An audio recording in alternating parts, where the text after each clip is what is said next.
Hello and welcome to tonight's Paranormality. This is Tony Pratt. Our guest tonight on Paranormality is Kewaunee Lapseritis. Kewaunee is a social scientist and author of Psychic Sasquatch and Their UFO Connection. As a world traveler, amateur naturalist, and backpacker, he spent 5 years living in England, East Africa, Japan, and later Australia.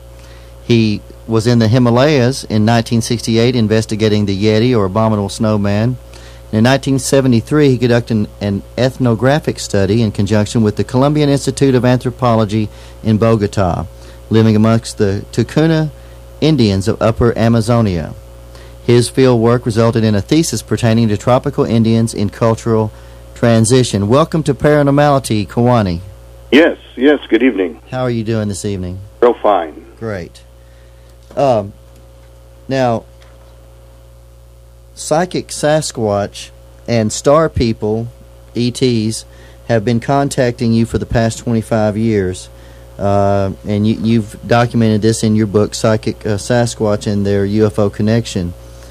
How did you first become involved in the quest for understanding Sasquatch, commonly referred to as Bigfoot? Well, I started 51 years ago after reading an article in a magazine, and I started to write to people as many places as I could at the time. This was back in the 50s, so there was very little information at that time.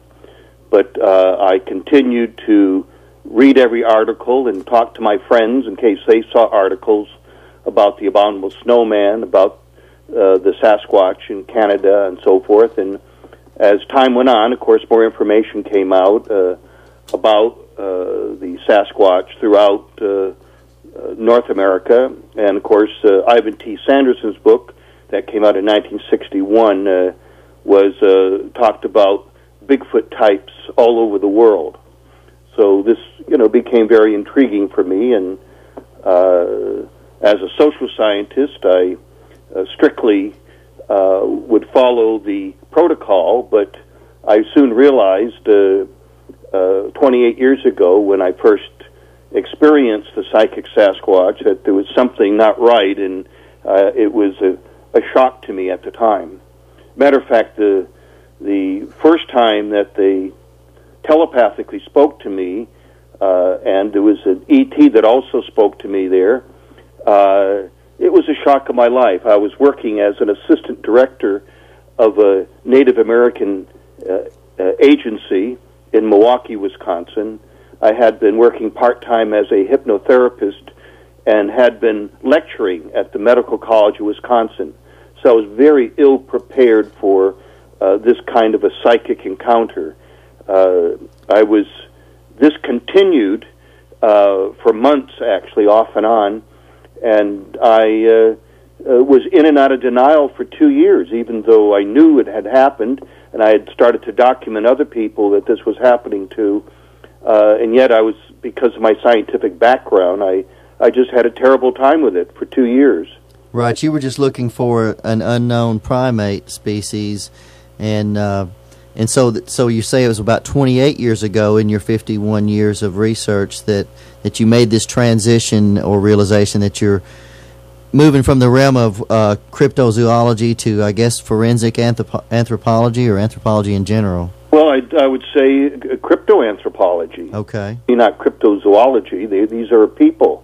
Yeah. And incidentally, they've contacted me a little over 900 times in the last 28 years.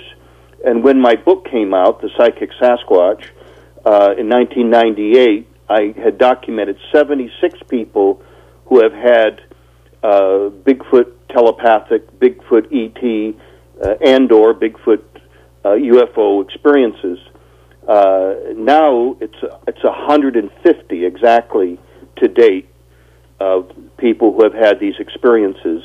And people will come up to me, especially at a conference, that are very conservative, and they want to kind of psych me out to see if, what kind of a person I am, and before they share with me what had happened to them.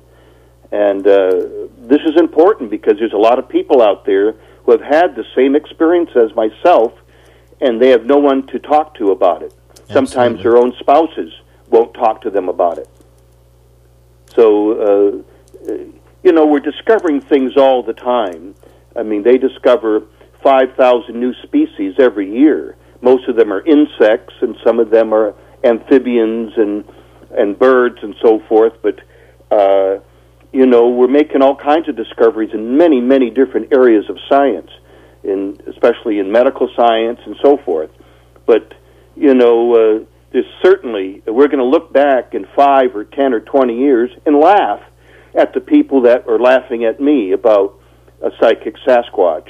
Why? Right. Because it's a part of quantum physics. It's something that needs to be brought out in the open.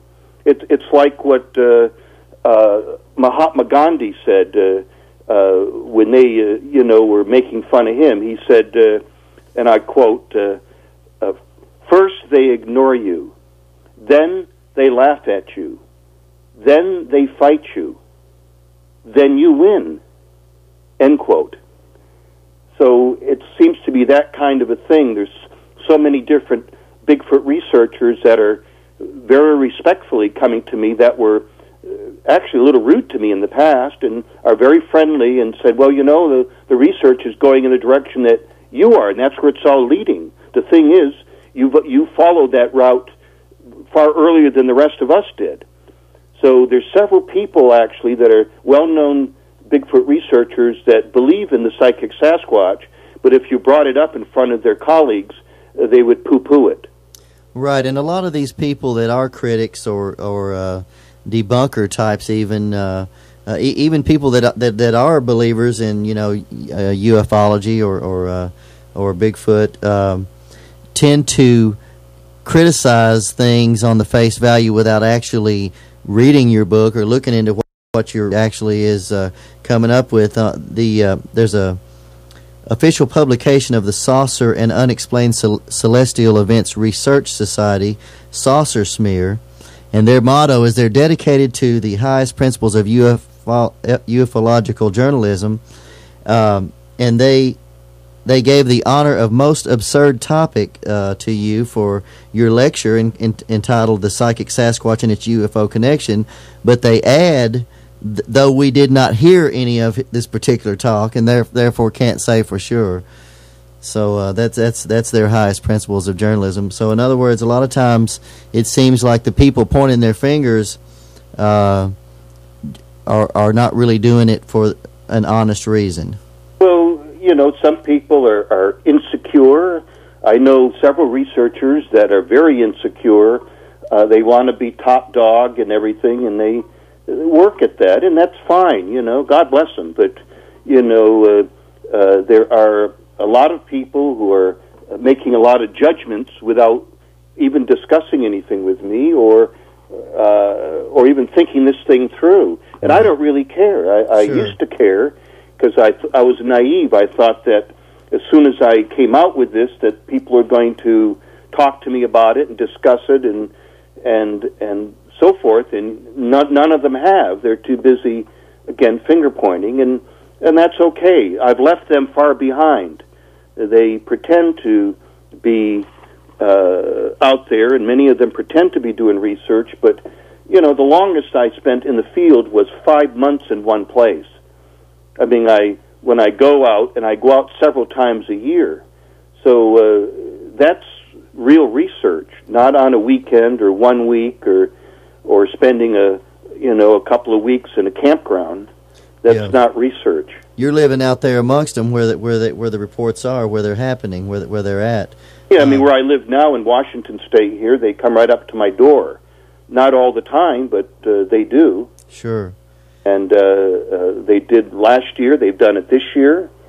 And, again, these other people are not in the know. Right. And it's too bad because they're missing a huge part of this research.